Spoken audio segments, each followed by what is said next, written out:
it's important that this happens here and that the students are taking the lead on this. Although I think we should, as staff, be running with you rather than sit on the sidelines. I was asked to relate my experience with performance culture in the Netherlands, with the tenure track and all that. I do not have slides, I do not have audio visual, so I'm going to do it the old-fashioned way, just pontificating from the pulpit, as it were, and read out. Sorry for that, but I don't have very good eyes, so I'm sometimes going to be staring at the paper. Okay, I hope you'll find it. I find it useful and recognizable, and afterwards maybe we can chat a bit about your experiences of the rapidly changing university. Dutch academia is a public institution, let's not forget that. We are not yet a business. And it somehow finds itself in thrall, like many of the government institutions, to the new public management. It's a term that was introduced by Osborne and Gabler in the 90s, which led to all kinds of privatization, such as the train sector. And you know what happens when you privatize something. The quality goes down and the prices go up. The effect is sometimes also for the good in terms of transparency, accountability and output steering. Because maybe I'll disappoint people, but I have no problem with some of that. Because when I studied, we had a ghost celebrity professor who was basically being paid for being famous. He never taught, never published, and never did research projects. So in that sense, it's good that there is some kind of standards, some kind of keeping track, and some kind of conversation about how we're doing and how we can do it better. And maybe the new public management may have saved this university from having to make staff cuts, which has happened in other universities big time, such as, for example, the astrophysics in Utrecht were scrapped just with one stroke of a pen. It seems that Utrecht previously did not even know how many people it employed. So it is not all bad. But my question is, at what costs? And I think that you are also bearing the cost of this as students. Compare big multi-layer, big rearing factories. We know that they bring a concentration of risk of pests and neglect, and if you put a lot of chickens or a lot of pigs together, there might be aggression as well. Far away from the rest of the world so that the risk doesn't spread beyond the farm, but deadly just the same. If one animal runs amok or falls ill, a lot are going to be affected, but you'll never hear about it because the reputation is important. You may remember the Q fever a couple of years back, which cost about 20 plus people died and thousands got ill, but only after several years of the Q fever it became known to the public because it was kept secret. And now that the universities have a risk portfolio, they also do reputation management. I'll come back to that in a minute. Today I will talk about what my colleague, because I have to give due to where the credit is due, my colleague Dick Roth has coined the term intensive staff and student herding. Intensieve staf en studentenhouderij. More units, less care, more control, more forms to fill out. Only what is in the performance indicators counts.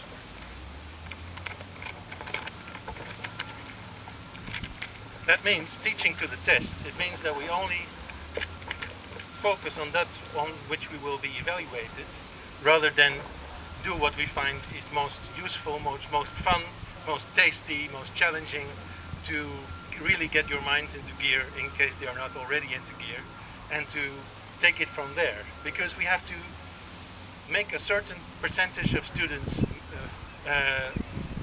pass the test. If you don't pass the test, if more than 30% do not pass the test, then I will get a problem. I will have a problem. Either my test was too difficult, or maybe you did not study well, or whatever reasons, but that doesn't matter.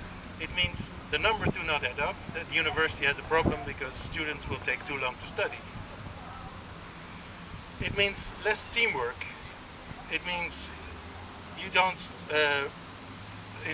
as staff, you do not encourage students anymore to read around the text, and to, for example, to do social activities, because that will take away from your performance. And if your performance is less, it means our performance is less as staff. Meanwhile, our classes are growing and growing. We are structurally understaffed. We are working nights and weekends. It's become completely normal for most of us. And a large majority of staff time, we have to fill out forms, time sheets, and other kinds of accountability forms. Because one part of our work is now dominated by structural distrust. You know, if you look at new public management, it's basically about contracts. We have performance contracts with the ministry, we have performance contracts with our boss, and we are assessed by that. It means that the level of trust of doing things a bit differently, looking at different opportunities that are not in a contract, don't count, because you didn't make the outputs that were previously established. It means that you have to do some things extremely predictable. That means also for students, if they come to the course and we don't teach exactly what was in the course, that you can complain, because you are our customers now, rather than our students. And this is due in part to the tenure track, which increases a kind of new academic precariat. I think it's important for you to know. Wageningen fortunately does not yet have the degree of adjuncts, lesboeren, that some other Americans and Dutch universities now have.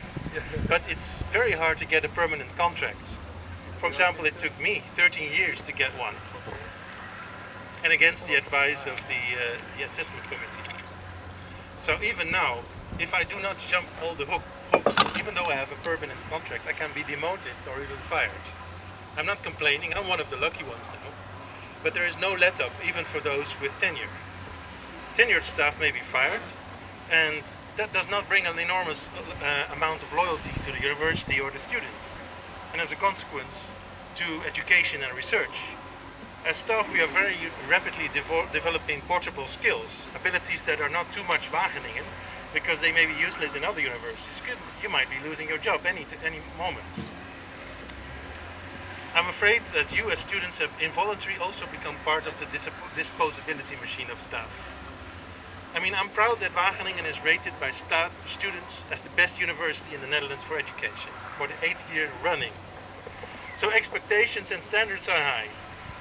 I always notice how happy students at other universities are when I teach there as a guest lecturer, and if I answer their emails later. Clearly they're not used to that kind of attention. So long live made to measure Wageningen education. Way! But for how long? To deal with the growing number in the new education vision, we are supposed to make little video clips and MOOCs, mass classes. MOOCs are great to reach people in remote areas like the Amazon. But teaching to 1,000 Wageningen students who could have cycled to the university, it doesn't sound very interactive, does it? We also are PhD students. Maybe some of you want to do a PhD later. Well, you will probably be supervised by a professor who has 20 to 30 PhD students. How on earth are they going to give you proper attention? We staff are also assessed by students. If we do not score 3.7 or 3.8 out of 5, we have a problem. And that's fair. I mean, a bad teacher should hear when he or she is going wrong. But did you know that it can get us fired? Not just for, say, stealing money or assaulting students or thrashing the rector's office, but for insufficient teaching assessment. Well, let's face it, not everybody is a good teacher. Some of us will never be great teachers, but they do not have the option of concentrating on research only if they want to stay in Wageningen. And some of us teach subjects that many students are never going to like. It's like statistics. You take it because we all need to eat our greens. It's good for you, but you're not going to get, as a student, you're not going to give your teacher a very high score. It counts the same as something much more fun, like a practical or elective course. So it's very tempting to lower the level of teaching or to make it fun opleuken, to put in a lot of exciting videos, jokes and prominent guest speakers so that we get a good score as staff. But I'm not sure it makes the course better. I think several of you would like more challenging work, but others may not necessarily like it. So I might not take the risk of giving you something more challenging. Now, Ms. Coco van der Wol from the Education Department, who helped develop the scoring system, says she never intended it to be a management instrument, but as a tool for starting a discussion. It brings insights, can help staff and managers to talk about how to improve education. All fine. We're now supposed to change teaching style every 15 minutes because students easily get bored, apparently. This race to the bottom is now compounded by the duty to indicate at the beginning of the course what kind of questions we're going to ask.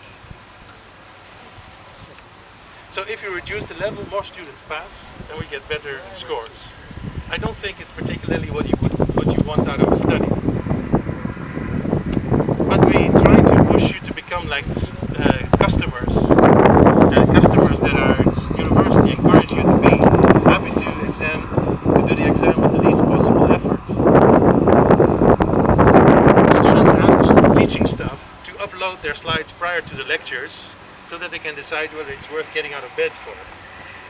I'm not supposed to talk too much around the slides or be sidetracked by an interesting debate in class, because that would not be fair on the students who decided to stay home. This again promotes a kind of feeding rather than an interactive mode of teaching by numbers.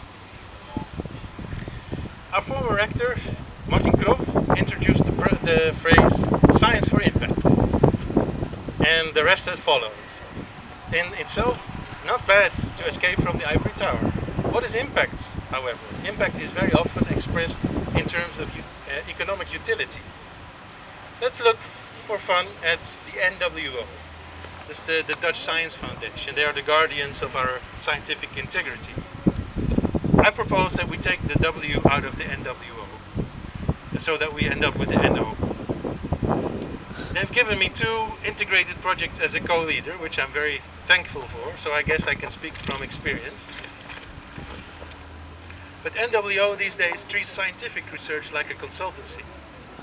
An NWO project is not a research project, but a kind of development project. The outcome should be clear from the start. What kind of research can do that?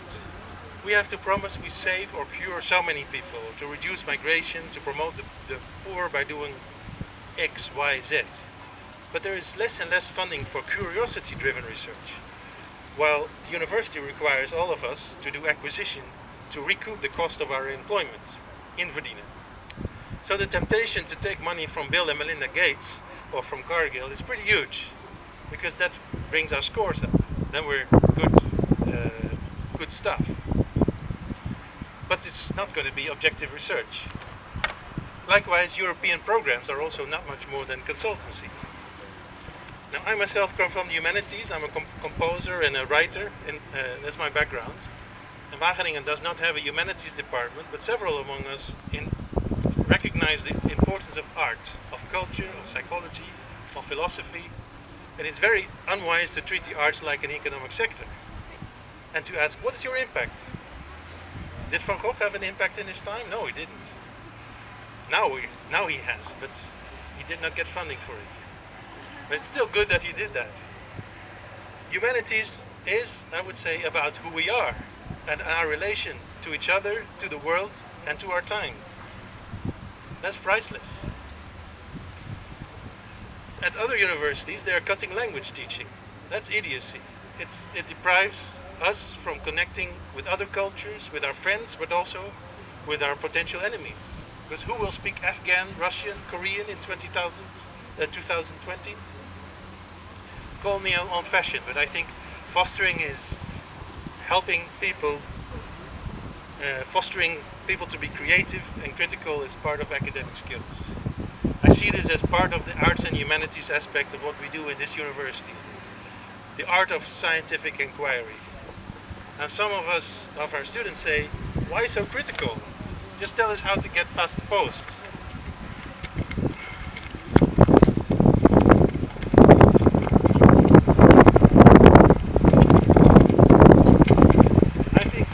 to get past the post as quickly as possible is to miss the points. But I can also see that the new lending system in the Netherlands does not allow you to reflect and to pause for a moment to think, what am I doing right now?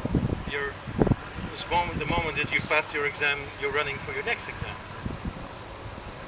Social sciences in Wageningen are now increasingly assessed like natural sciences. They have to prove their utility to the natural sciences. They have to be useful and actionable, not just ask questions and start debates. The quality of life, I think, is not about productivity, it's about values, and not just about counting beans.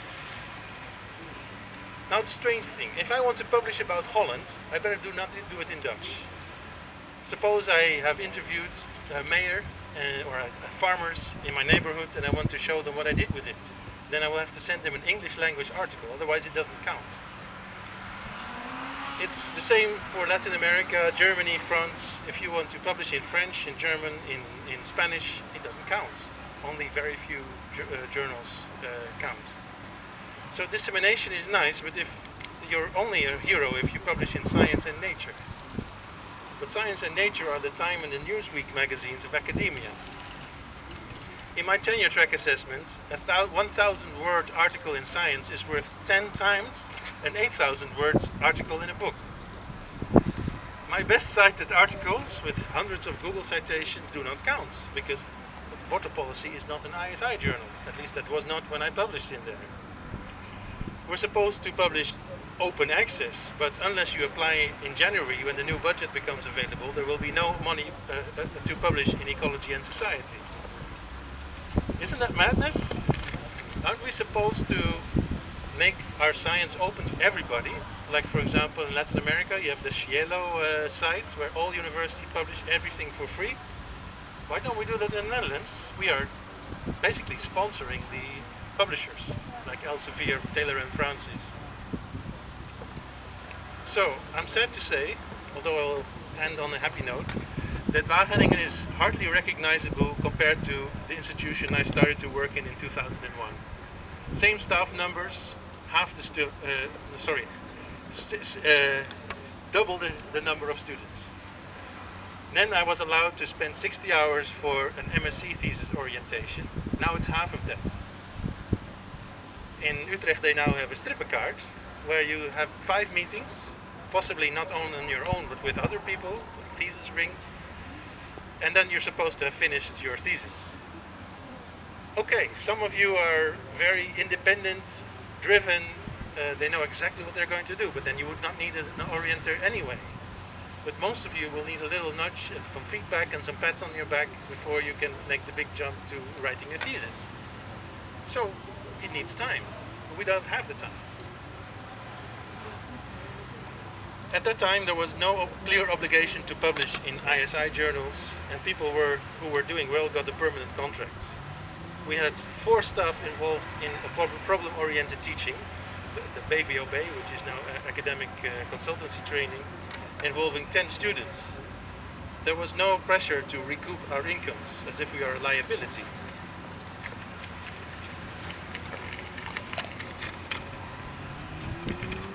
Almost there.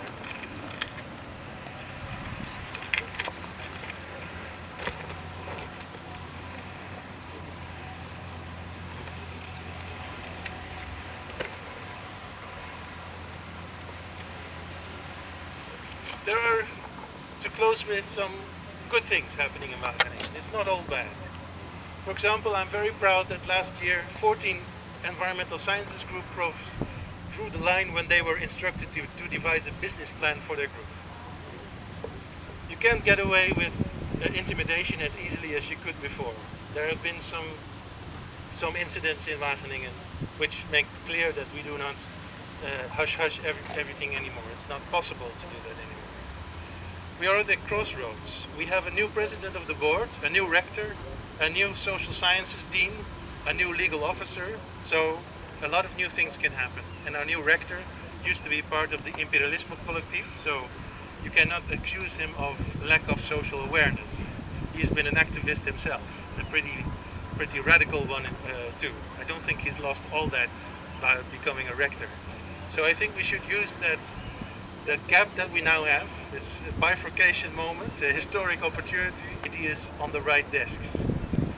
But that means that we have to, together as students, as staff, come up with some proposal to open up the stable gates out of the intensive farming system, to allow ourselves more space, like we're now doing out in the open, to run around and to ruminate, to enjoy being in the university as a place of creativity and inspiration, of social awareness, of social justice issues, of philosophical reflection.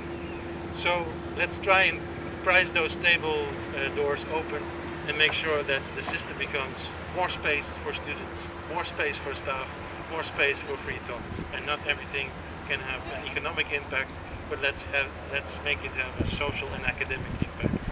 Thank you very much for your attention.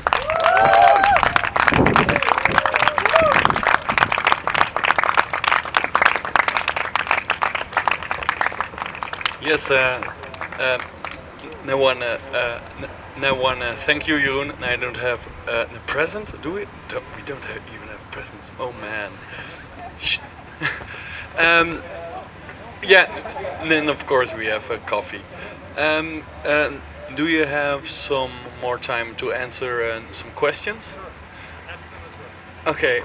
Do you have some questions for Jeroen about what you talked about? Nor else, and I have a question. How do you think what should happen here at the university to acknowledge that the fact that the social sciences are not the same as the natural sciences, and then that we should not try to put everything in an economic perspective, and yeah, and then to create an awareness that it is and something really, really different. Thank you. Well, first of all, it's the system by which we are assessed as staff is a point system. So an article of a particular journal gets you a particular number of points, and the quickest way of achieving that is to get, like happened recently, a science or nature article with 300 co-authors. In the natural sciences, I don't want to make fun of the natural sciences. I think they're really important, especially to Wageningen. But in natural sciences, people are used to working as a team, and often a professor will instruct particular people to do it in a particular way, and then the whole team gets a credit for it. But that means that you might have 15 co-authors. But in the social sciences, especially, my colleagues from anthropology and sociology tend to work alone or in very small teams. They do the field work, they live in villages, they experience, they immerse themselves into the field, and they come out and they write an article on their own, maybe with one or two co-authors, but it happens much less. That means that only few people will get those points, and plus the journals in social sciences are much more widespread because there are different schools of doing social science. The quantitative people do not really read and contribute to the qualitative social science people. The Marxists don't really talk very much to the liberals, and so on. There are many more social science journals, and good social science journals, and there is not as much, let's say, consensus about what is the right definition. And I think this difference of schools, of approaches is also healthy. It gets us moving, and you cannot skate without tension. So I'm very much in that sense in the line of Chantal Mouffe, who believes that we do need tension. We need political antagonisms that brings debate, that brings progress. I'm not saying that there is no debate in natural sciences, but there are more laws in natural sciences that you can cite and then move on from that. It's a different way of inquiry, different questions. You can put different lenses on an issue and may not come up with the answer, is there going to be a water war or not? We don't know, but putting different lenses means getting a broader perspective, a deeper perspective on the world. I think we should validate that rather than saying, what's the impact? Did you publish in science already? So it's a different art of doing science, and as valuable or non-valuable as natural science and applied sciences is. We should create room for differences so that you can assess what is good within that particular dialect of doing science. Different things are important for a social scientist than to be recognized than for a natural scientist. And I think even within the natural sciences, different schools there are different ways of getting recognition. Some people will invent something, other people will come up with an amazing formula.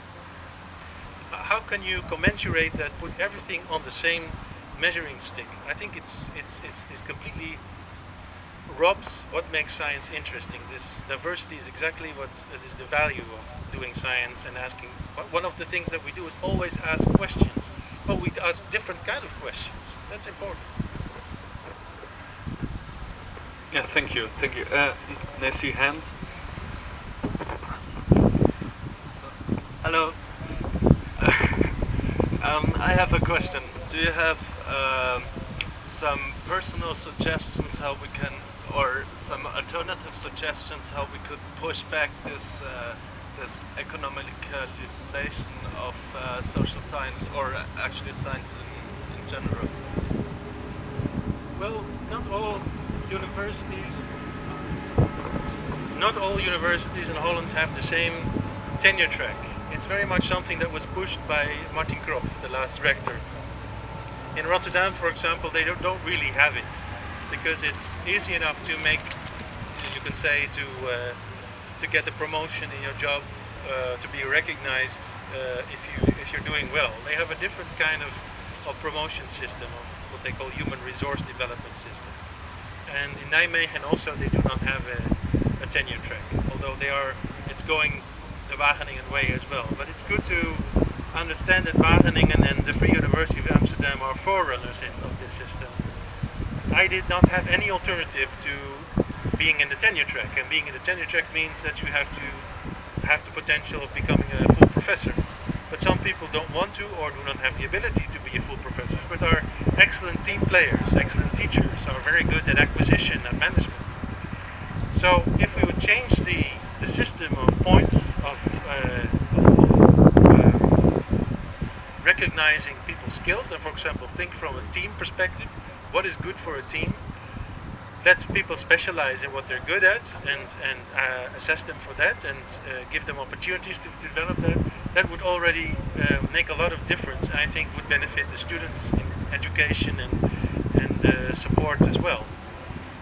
I think also we should look at how other countries are doing, and not just look at the United States.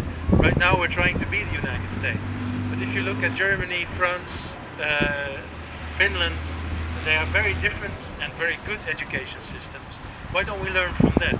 I think we should not just be focused on the Anglo-Saxon model in this respect.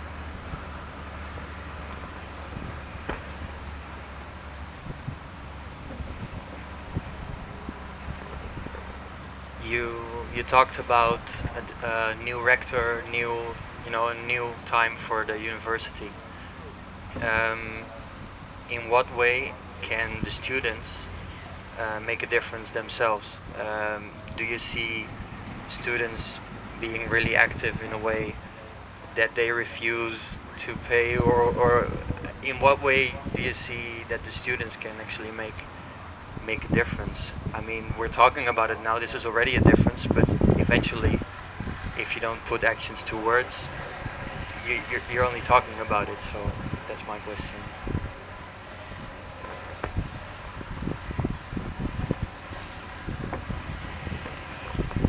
Well, students are not as active as they used to be. At least maybe this week will show that I'm wrong about that. But what you do have a voice in the PhD committee, if you're doing a PhD, in the opleidingscommissie, the education committee. Sometimes people complain about a particular course we're giving, and I will have to say, well, this is the structure in which I have to work with, unless you as students complain. If you complain to the education commission about things that you find constraining, that you find too one-dimensional, you are more likely to be listened to than us as staff, because you're the customers. It's in this current system of well, I hate the word neoliberal, but I'm going to use it anyway. In the neoliberal system, we are we are a shop and you are our customers. And much as I dislike this, you can use your power as customers to, for example, stop buying our products, either boycotting lectures, or picketing for another lecture, another mode of lecturing, complaining about the education quality, all these kind of things. You have more power than you maybe realize, because the rector is listening if a lot of students are going to say Wageningen sucks, because then we will not make number one next year. I don't say that, I'm not going to call for you to stop voting for Wageningen as number one, but at least you can use the say that you have, the participation that is still given, even though participation is eroded very much compared to 10 years ago in Wageningen. You have the power of numbers. There are 10,000 of you, so why not use the power of numbers? But how can you unite?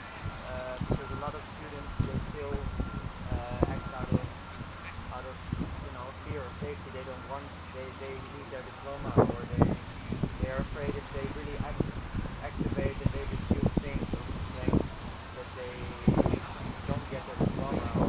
How can you unite from these? I've never heard that the student did not get their diploma because they protested. I don't think that we do things around here like that. I should hope so. It would be a scandal. It would definitely make the newspaper. But being active does take your time. It does cost time, and it will take away from your progress in your study. But on the other hand, for example, doing a petition to the rector, or like a meeting like this, is just 1 hour of your time. It's not much. You don't have to spend weeks and weeks to do that. I think a little can get you quite far if you use, for example, the social media to find people who agree with you. And there must be many more than are here in this room, in this field, I should say, but who did not respond. So maybe you did not use the right channels to do that. Because it's, for example, why not organize what's it called? I forget the word now, but where people show up in a mass, unexpected. Flash mob. Yeah, exactly. So you can do that and make the news with that. It's good to do things that call attention, media attention, or attention of the board.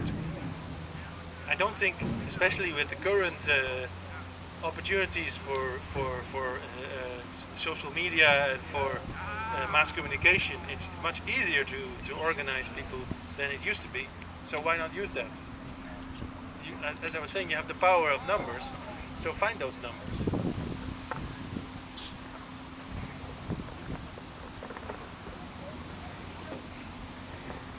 I would love to give a short comment. Like a group of students have set up a course themselves, and as far as I know, this is the first course we set up at this university. It's now an official course with 3 credits. It's still a summer course, but we try to get it more into the curriculum. So we wanted to have more lectures about agroecology. So it's called the Farm Experience Internship, and it's actually a concept from Brazil that we took over here, and now we're trying to spread it more. So it's 1 week where we just invite a lot of people to give lectures or workshops or an excursion. And then for 2 weeks we want students also not just to learn about books and from the books, but go really practical. So they go 2 weeks to a farm, and then the 4th week we come together, we evaluate, and if you write a report you get 3 credits for it. So that's, I mean, this is on agroecology, but you can do many other topics as well. And we are now discussing with some chair groups like RSO, it's from social science, and they want to do also more, give students the opportunity to organize things and get back credits for it. So also organizing this course was my internship, so I got actual credits for that for my study. So these are all kinds of ways we can really, like an example of what you can really do. Thank you.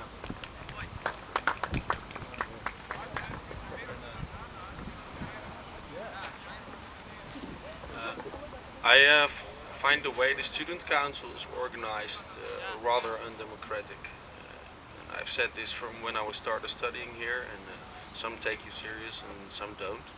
But this, if there's a voice from students, it's that. And this feste is like a it's like a feste. It's just it's not a your inner it's just I don't know. It's not my piece of cake.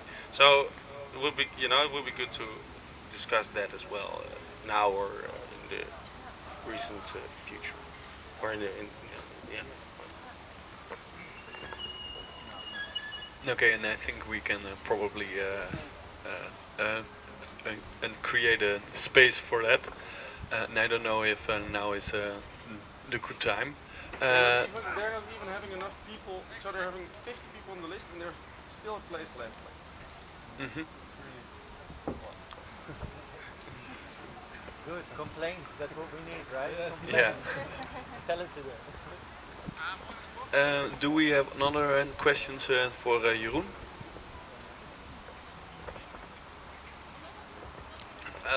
Where do you see the possibilities for teachers to act in that actually?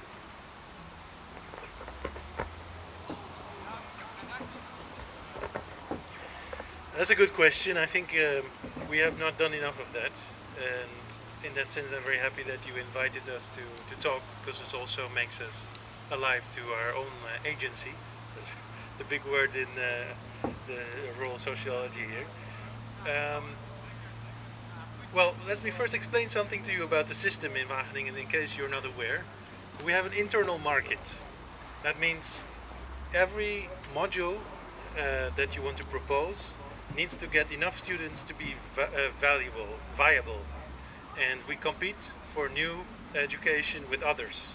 And what you did to propose a new education module would only be granted if there are enough students who will take it. That means again is power in numbers. But we as staff sometimes get opportunities to propose new modules as well. There's now going to be a major revision again of our program, and there's now also research masters and honors. So there's things are moving, which has not been for a long time in Wageningen. And what we tend to do as groups in Wageningen is to defend our territory. We are teaching this number of students and we get so much money for that, and if we would, for example, say, okay, we have a new module, but that group is much more appropriate for that than us, we are not going to teach it, then our colleagues are going to say, why did you cede that territory? So this territorial balkanization that we especially have in the Leeuwenborg, I think we could break through that by, for example, creating alliances of critical like-minded staff who say, okay, let's break through that. Let's find people at a larger scale, not just look at their neighbors, but look within the university, who would like to teach a particular topic, who would be the best, and then first look at the quality and then look at what we're going to get back for it. Because basically the teaching, although it is important for our funding, it should not be a marketable quantity. It should be about what kind of ideas, what kind of skills, what kind of topics we think are important for you to learn and to study, and especially if there is also a demand from students for a particular new topic that we did not cover yet, we should be responsive to that and invest time to help you develop that and to lobby for it within our, for example, our opleidingscommissie. I think that students and staff do not talk enough to each other. We sometimes, as staff, invite students to help us evaluate, did you like this course, and try to learn from that. But that's only in hindsight. But why not at the point of organizing a new course? Why not immediately talk to the students and say, hey, we're thinking of this course, how would you like that? What would you like to be in it? What would you like to be as learning goals and skills? We don't do that enough. And I think that's a takeaway message for me and for my colleagues from being incentivized by you, by organizing this, to think about how can we do better in that respect.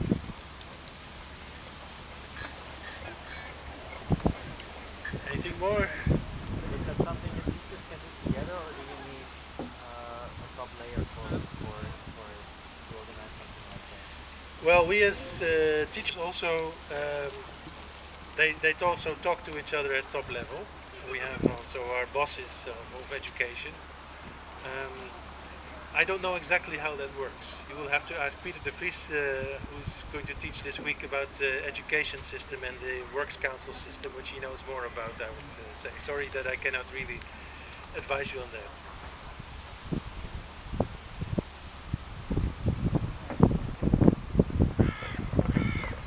Okay, Jeroen.